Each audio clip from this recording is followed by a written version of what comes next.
buenas noches, depende de cuando estés viendo este estudio bíblico. ¿Y quién me puede explicar? Aquí como siempre con mi hermano Iván, con mi hermana Elba y esta servidora Carmencita, para continuar este estudio sobre revelación y apocalipsis.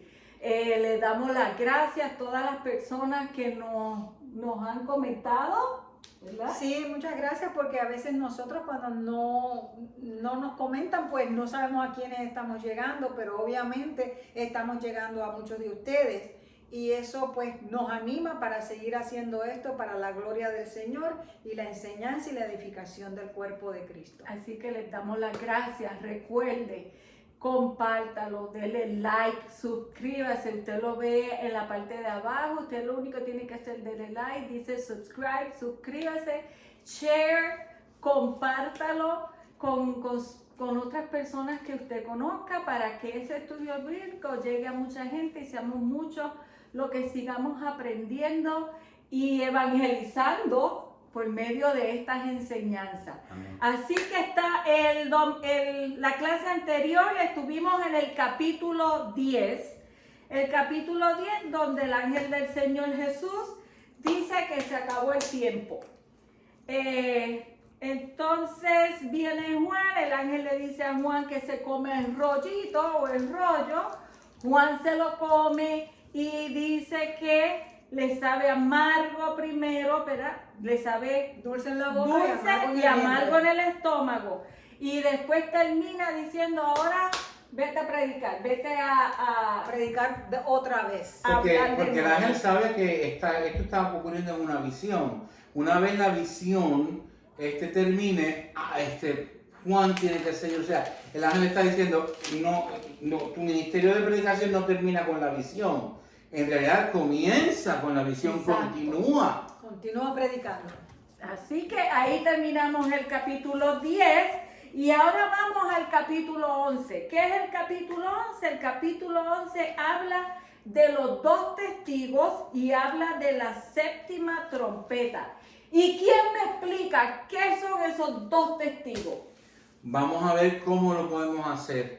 Porque lo que nosotros podemos hacer aquí es nada sin que el Espíritu Santo abra nuestro entendimiento y el de ustedes. Y este capítulo comienza con una instrucción que se le da a Juan para que mida el templo, el altar y a sus adoradores. Vamos a Sí, leerlo. vamos a leer del 1 al 4, del 1 al 3. Del 1 al 3.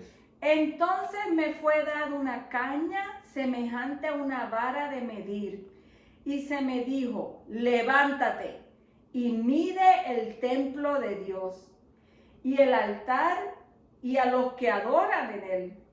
Pero el patio que está fuera del templo, déjalo aparte y no lo midas, porque ha sido entregado a los gentiles. Y ellos hollarán la ciudad santa 42 meses.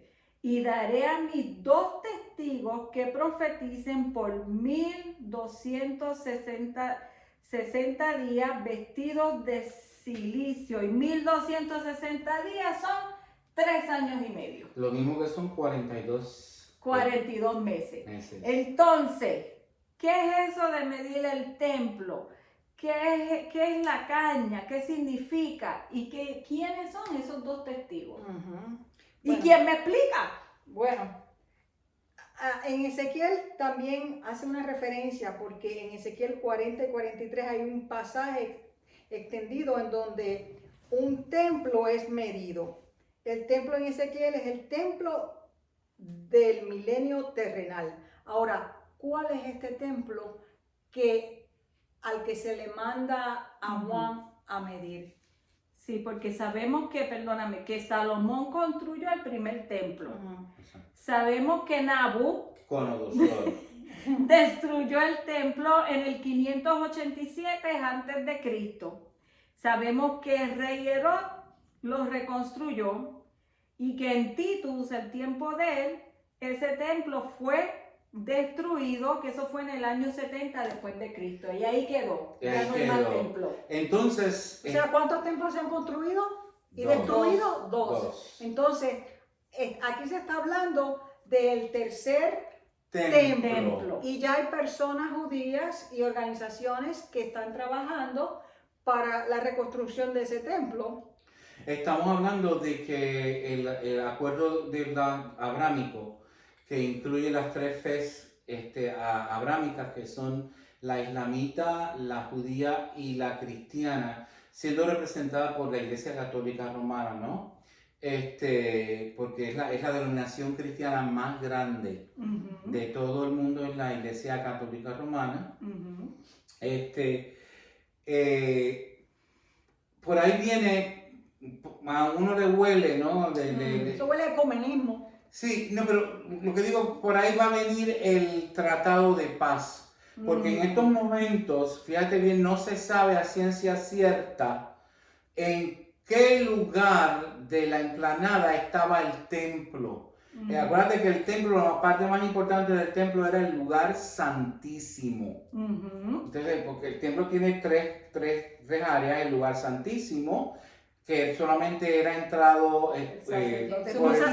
una vez al año, ahí era donde estaba el arca del pacto, entonces donde se ponía la sangre del cordero en el propiciatorio, eso se hacía una vez al año.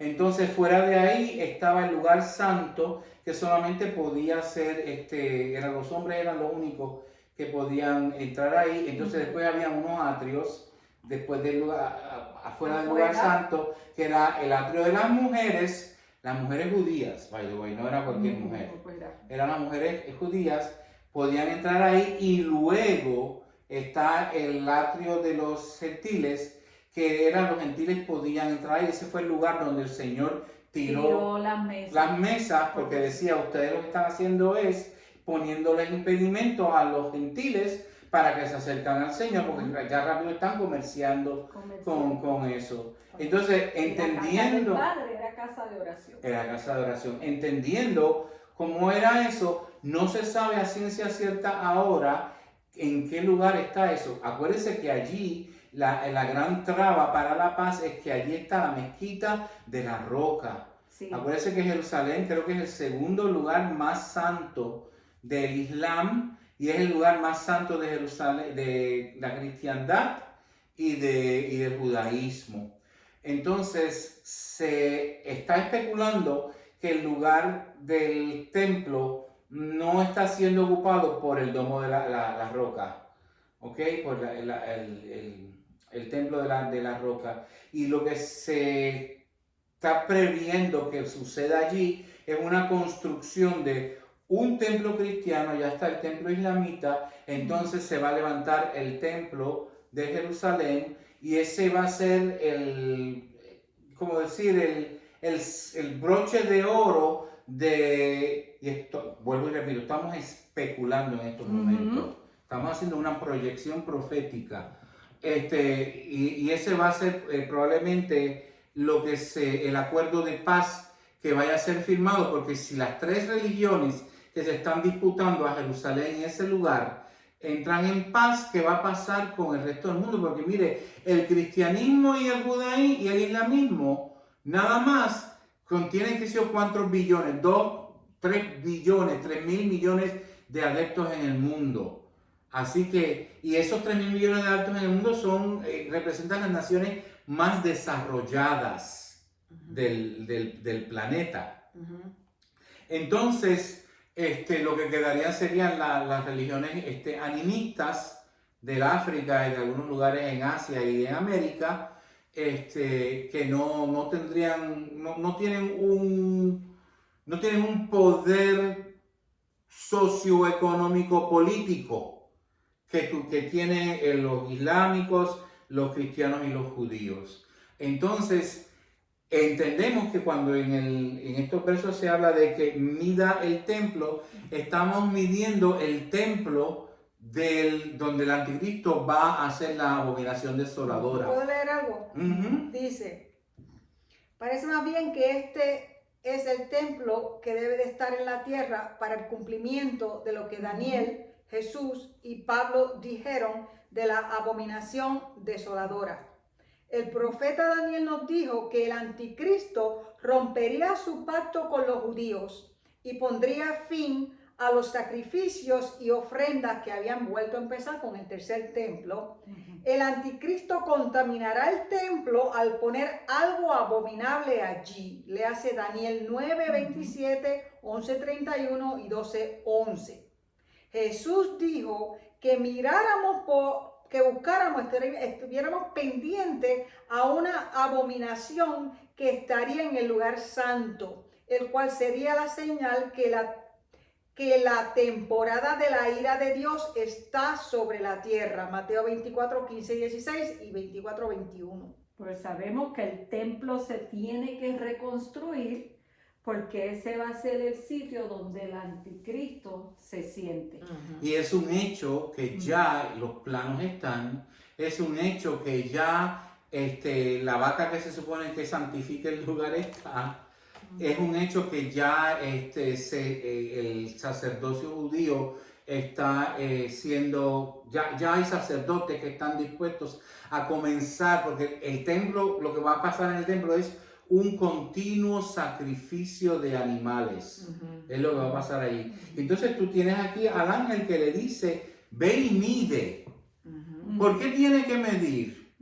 ¿Okay? A la medida de que tiene que estar eso allí. O sea, entonces no mide, no va a medir la parte de los gentiles, va a medir la parte de los judíos, ¿ok? El lugar santo y el lugar santísimo y los que están allí, porque hay que medir hasta las personas que están allí. ¿Estará la gente, estará ese lugar adecuado para la adoración? ¿Será esta la adoración? O sea, porque ¿por qué van a medir esto? Fíjate que el templo milenial de Ezequiel también hay que medirlo, porque la pregunta es, ¿está de acuerdo a cómo tienen que estar las cosas? Eso es lo que está aquí. Entonces, una forma que tiene el Señor de medir de las varas, o aparte de las varas, es a los siervos que predican la palabra. Y ahí entonces nosotros entramos a los versos del 4 hasta el 14, donde entonces vamos a ver la palabra que se va a predicar, que va a ajustar las medidas a ver si lo que está sucediendo en ese lugar es lo que tiene que suceder o no. Vamos a ver. Estos testigos son los 2 olivos y los 2 candeleros que están en pie delante de Dios, del Dios de la tierra. Si alguno quiere dañarlos, sale fuego de la boca de ellos y devorará a sus enemigos. Y si alguno quiere hacerles daño, debe morir él de la misma manera. Estos tienen poder para cerrar el cielo a fin de que no llueva en los días de su profecía, y tienen poder sobre las aguas para convertirlas en sangre y para herir la tierra con toda plaga cuantas veces quieran. Y perdóname pero ahora me acuerdo, ¿quién tenía poder para hacer llover cuando hubo sequía? Elías. ¿Y quién tenía poder para abrir la agua? Moisés. ¿Tomé nota? Sigo.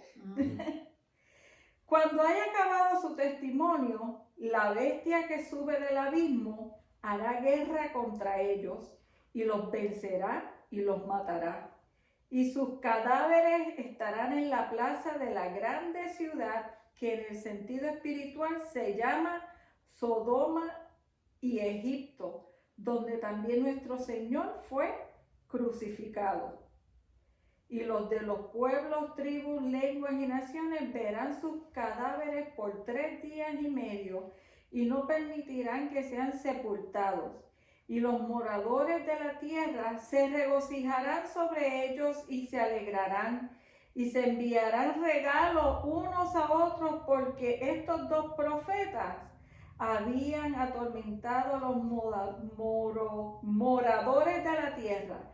Pero después de 3 días y medio entró en ellos el espíritu de vida enviado por Dios, y se levantaron sobre sus pies y cayó gran temor sobre los que los vieron y oyeron una gran voz del cielo que les decía: subid acá. Y subieron al cielo en una nube y sus enemigos los vieron. En aquella hora hubo un gran terremoto y la 10ª parte de la ciudad se derrumbó y por el terremoto murieron en número de 7,000 hombres y los demás se atemorizaron y dieron gloria a Dios del cielo. Y el segundo ay pasó y aquí el tercer ay viene pronto. Mira bien una cosa. Estos dos personajes, Elías, está describiendo el ministerio de Elías y el ministerio de Moisés. Eso no necesariamente quiere decir, podría ser, que Elías y que Moisés suban, ¿ok? Hay gente que dice que es Elías y Enoc, porque Elías y Enoc está registrado en la palabra que fueron un tipo del arrebatamiento, del rapto, que subieron allá y tienen que bajar para poder morir, para volver a poder subir cuando está. Todas estas cosas pues son especulaciones que están basadas en la palabra. Estos dos personajes, Elías y Moisés, aparecen cuando Jesús es transfigurado. Entonces la transfiguración es para que sucedió en aquel momento en el ministerio de Jesús en la tierra, para que los discípulos vieran, ¿ok? Porque dice que hay una profecía antesito de que esto sucediera, que habían personas que no iban a morir sin que vieran a Jesús glorificado. Pues ellos tuvieron una visión del Dios glorificado. Pero entonces Elías, como símbolo, puede que sea literal. Yo no estoy diciendo, literal es que van a haber dos hombres que van a venir en el espíritu de Elías y en el espíritu de Moisés a hacer eso. Si son Elías o Moisés, eso está por verse, si son específicamente ellos. Pero también Elías y Moisés, escúchate bien, lo que está, esto, tú tienes que conectarlo con que se está siendo medido el templo, a ver si el templo está ajustado a qué. A las prédicas de Moisés, que es la ley, y a la prédica de Elías, que representan los profetas. Dice que cuando se introduce aquí esos dos testigos, dice que son dos personajes probablemente los más interesantes en Apocalipsis, esos dos testigos.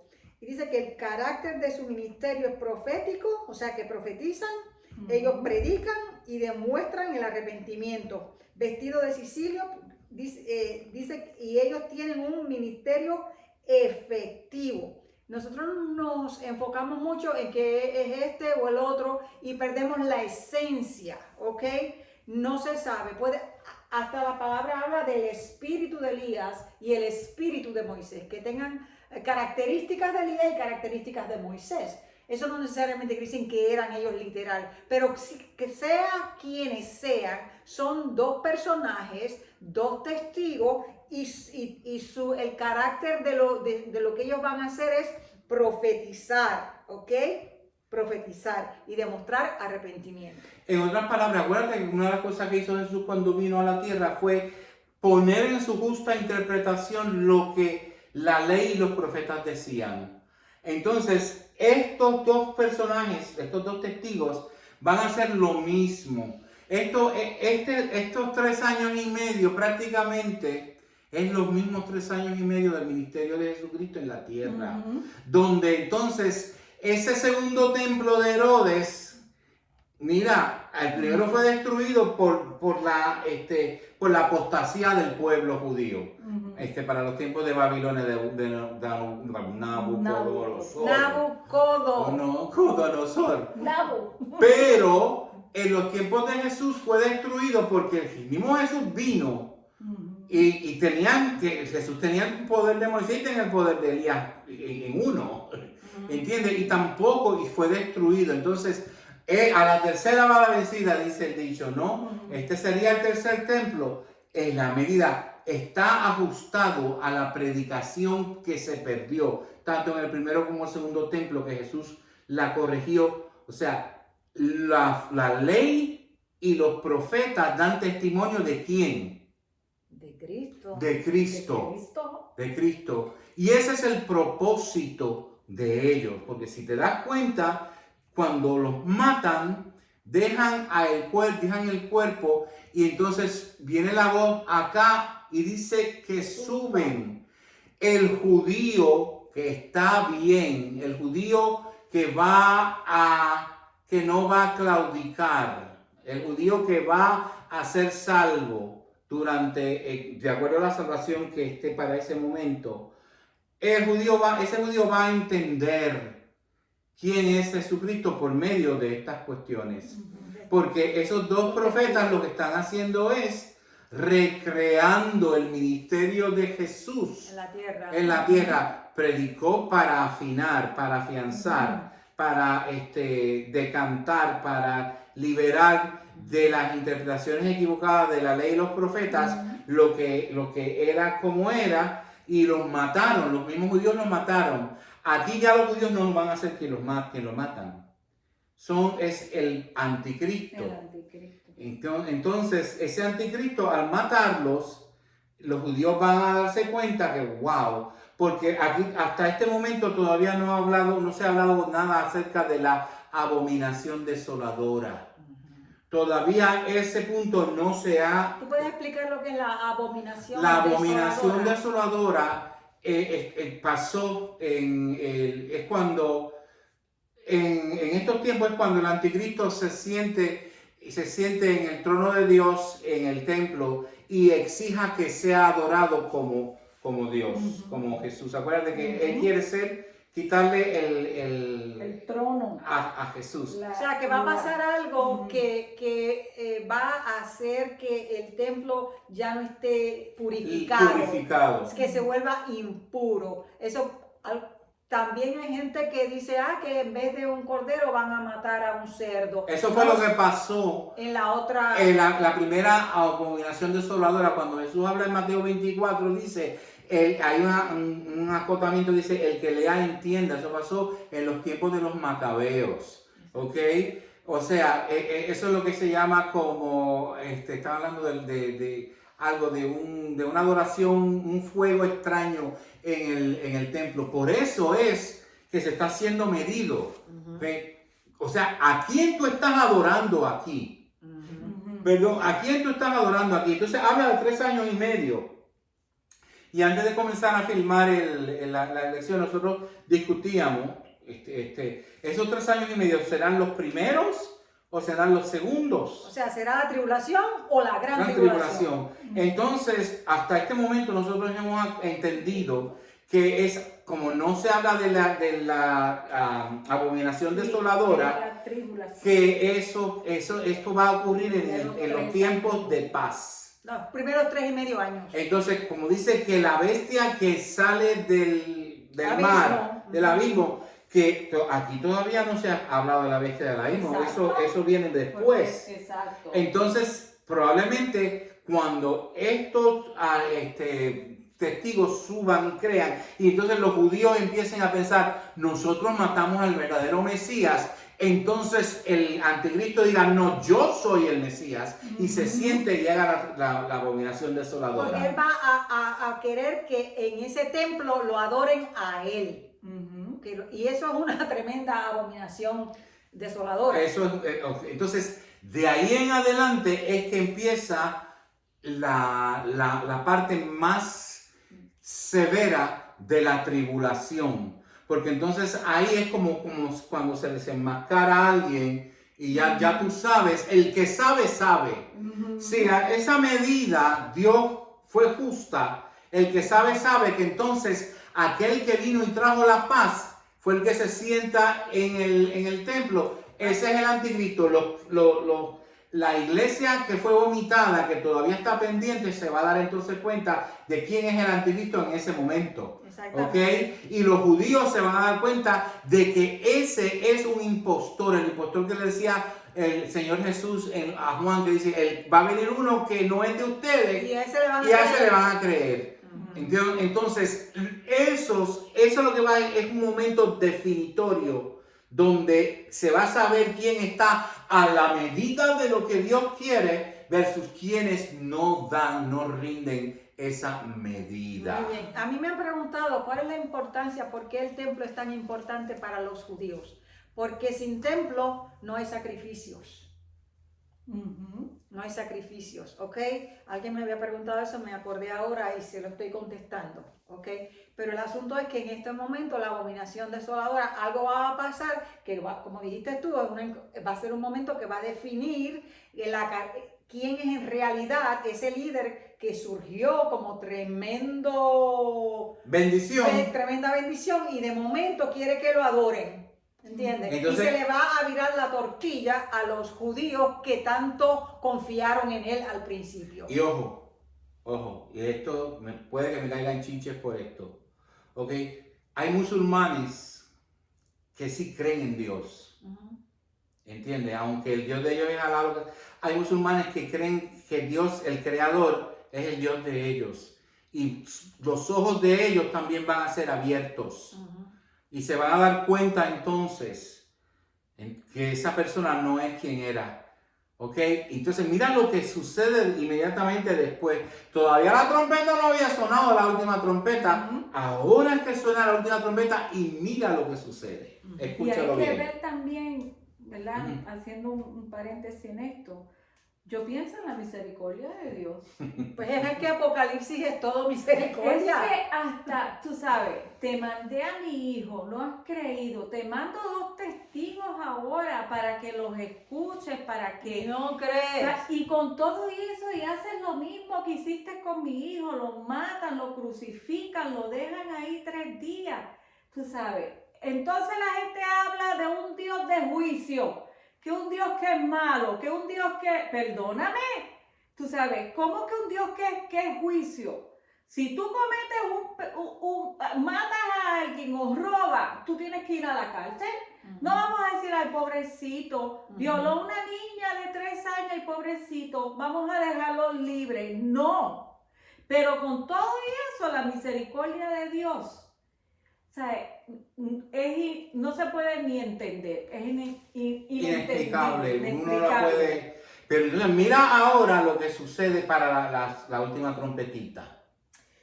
La 7ª trompeta, el 7º ángel tocó la trompeta y hubo grandes voces en el cielo que decían: los reinos del mundo han venido a ser de nuestro Señor y de su Cristo, y reinarán por los siglos de los siglos.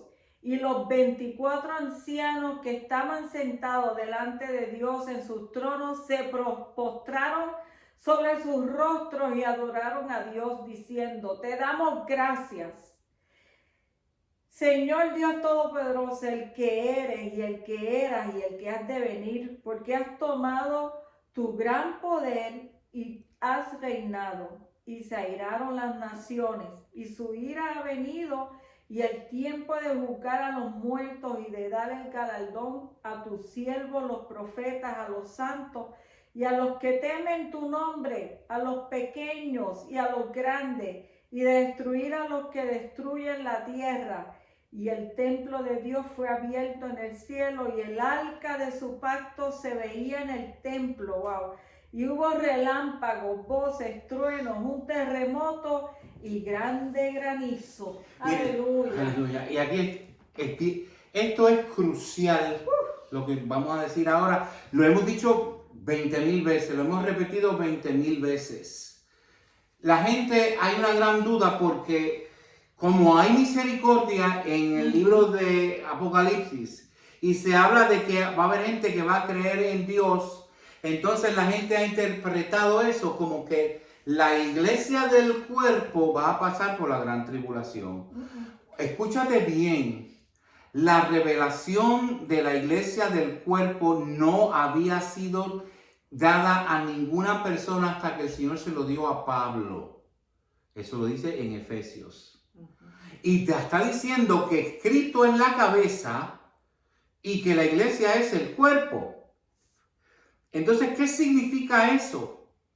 Que el cuerpo tiene que estar unido a la cabeza. Cuando la iglesia es arrebatada en el harpazo, ¿ok? Es tomada, dice que es en los aires. Entonces ya Cristo se completó. El cuerpo de Cristo está completo. Cristo todavía no ha bajado.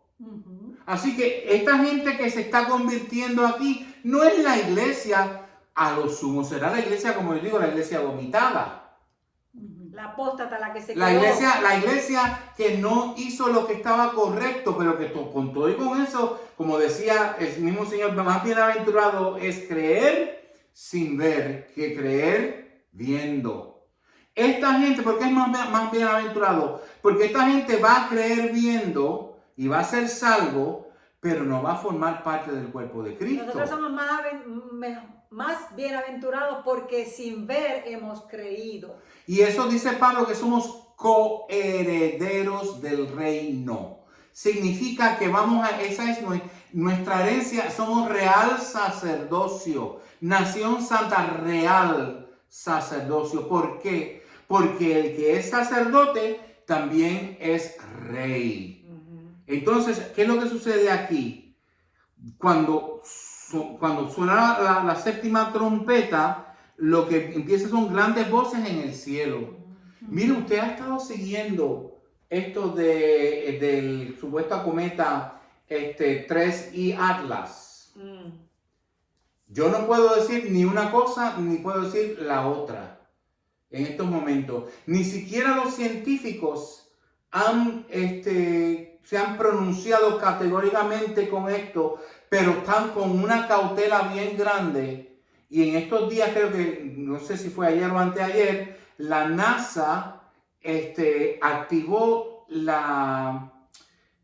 ¿cómo se llama? El sistema de defensa planetario. Pero explica lo que es, Lo que se está viendo, que viene no sabe lo que es. Un cometa. Los científicos pensaban que era un cometa que estaba viniendo de afuera del sistema solar. De acuerdo al conocimiento del científico ahora, ellos piensan y creen que los cometas están en una nube alrededor del sistema solar, que dependiendo de las gravedades de los planetas y qué sé yo, de vez en cuando se desprenden de allá y son atraídos hacia el cuerpo más de mayor masa, que es el Sol. Entonces le dan la vuelta al Sol y siguen dando la vuelta al Sol hasta que se van desgastando.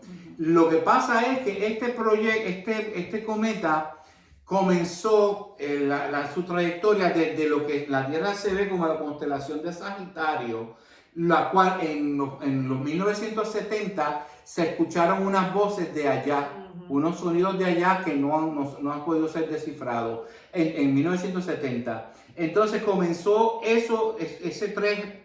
se le puso el nombre 3I Atlas, comenzó a venir y la gente empezaron a decir que era un cometa porque parecía un cometa. Entonces, a medida que se iba acercando, comenzó a actuar no como algo natural, no como un cometa natural.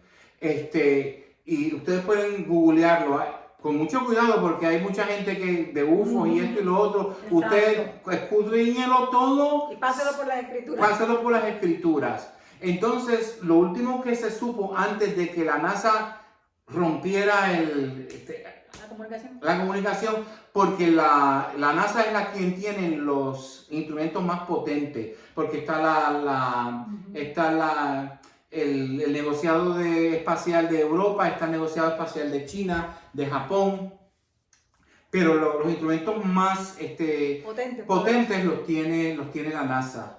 Entonces, el 3 de octubre, esa cosa, ese cometa, vamos a decirle cometa por el momento, se acercó a Marte, y en Marte tienen unos satélites chinos y estadounidenses y europeos que están dándole la vuelta y orbitando a Marte. Y acuérdense que tienen un carrito que le llaman el rover en Marte, y ellos han captado fotos. Se creía que el core del cometa, el núcleo del cometa, era tan grande como la isla de Manhattan. Pues ahora, de acuerdo a los que han captado ahora, dicen que es mucho más masivo que Marte. Que no está lo que está botando es dióxido de carbono. No está botando lo que se supone que boten, que son agua y cuestiones. Y que la luz, se supone que el rabo apunte fuera del sol, y entonces el rabo empezó a apuntar a otro lado, y de momento dijo que cambió de curso, cambió de dirección, cambió de curso, y entonces va más rápido, va más lento. En estos momentos, eso lo que sea que eso está detrás del sol.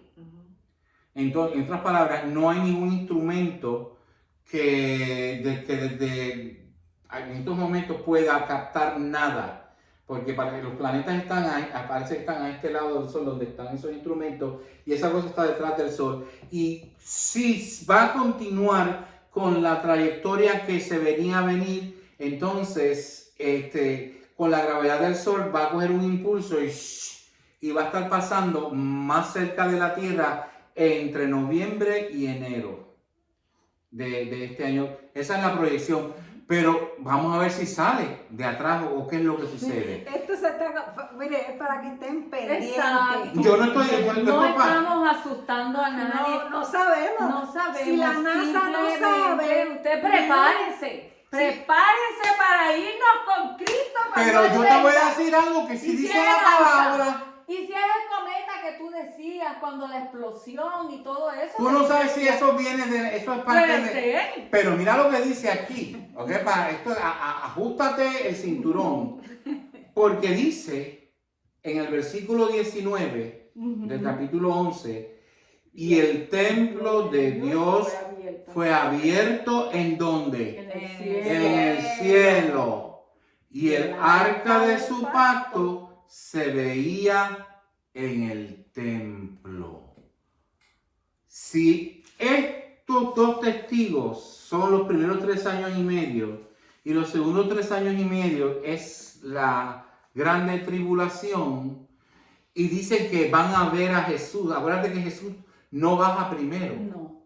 Jesús se acerca a la tierra, llama a su pueblo, se completa. Esa es la boda del Cordero, es la cabeza y el cuerpo uniéndose. La boda está allá arriba, la celebración es acá abajo, pero la boda es allá arriba. Entonces, uno se podría preguntar, ¿será que eso que está ahí es lo que nosotros vamos a ver después? Tendremos que esperar hasta noviembre o diciembre. Y si no sale de detrás del sol, Ahí va a estar. entonces ahí usted empiece a orar y empiece a hacer lo que tiene que hacer. Porque aquí lo que dice también en el versículo 18, y se airaron las naciones. Y tu ira ha venido y el tiempo de juzgar a los muertos.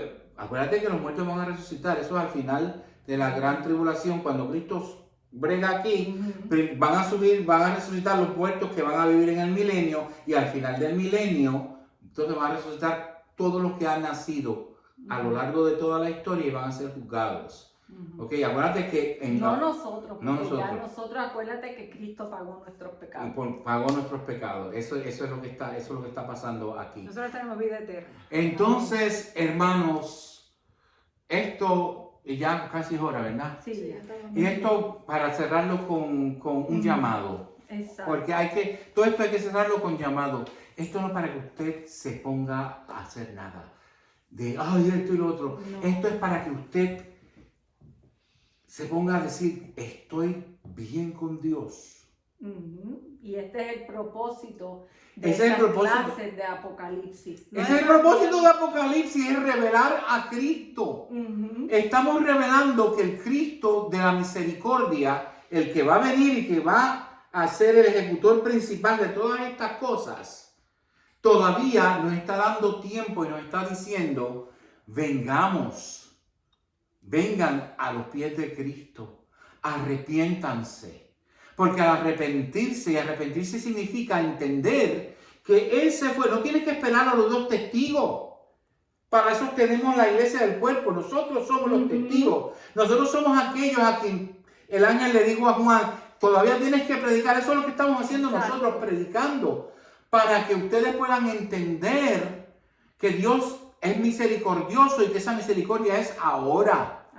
Busque Él es la de Dios puerta. en estos momentos, porque este es el momento en que el Señor puede ser encontrado antes de que sea difícil. No se deje llevar por la vorágine del mundo, por los gustos, por los placeres del mundo, por una ciencia que no sabe nada. Porque la ciencia lo único que sabe es de lo material. Y usted y yo sabemos que en nuestra materialidad hay cosas que nosotros no nos podemos explicar, como el amor, como la misericordia, como la justicia. Tú no puedes ver eso, explicar eso en términos de moléculas y de átomos, ¿ok? Entonces significa que hay mucho más allá que moléculas y que átomos. Y Dios no se puede explicar en términos de moléculas ni de átomos. Pero Él se puede explicar revelándose. Y este es el momento que nosotros queremos que usted entienda y vea la revelación de Jesús en su vida. Líbrese de la ira que vendrá. Amén. Vamos a orar por Padre, en estos momentos te damos gracias por tu justicia, porque tú eres un Dios justo. Tú eres un Dios, Padre amado, que con la correa en la mano nos avisa. ¿Cómo es? ¿Dónde estás?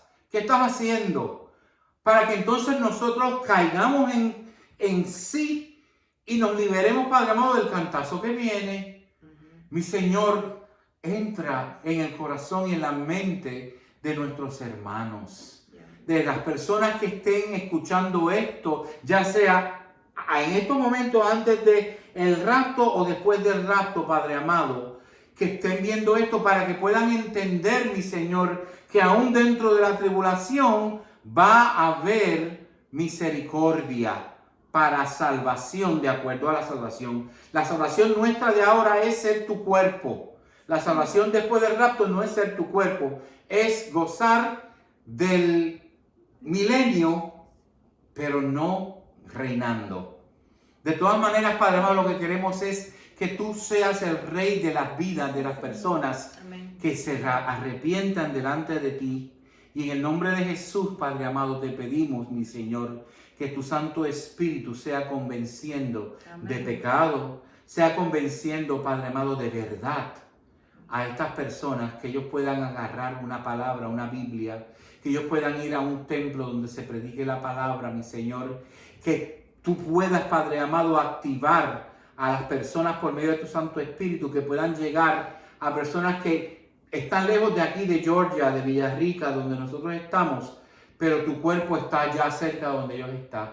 Y puedan, Padre amado, entonces comenzar a crecer, mi Señor, a entender tu justicia, mi Señor, y a gozarse y deleitarse y ser encendidos en una pasión que les permita a ellos mismos entonces ser portavoces, como el ángel le dijo a Juan en aquel momento y nos ha dicho a nosotros aquí en el siglo XXI, para que entonces puedan ellos decirle a sus vecinos, Amén. A sus familiares, que todavía hay tiempo para salvarse. Amén. En el nombre de Jesús. Amén. Amén. Amén. Y ahí lo dejamos. Nos vemos en la próxima. Bendiciones.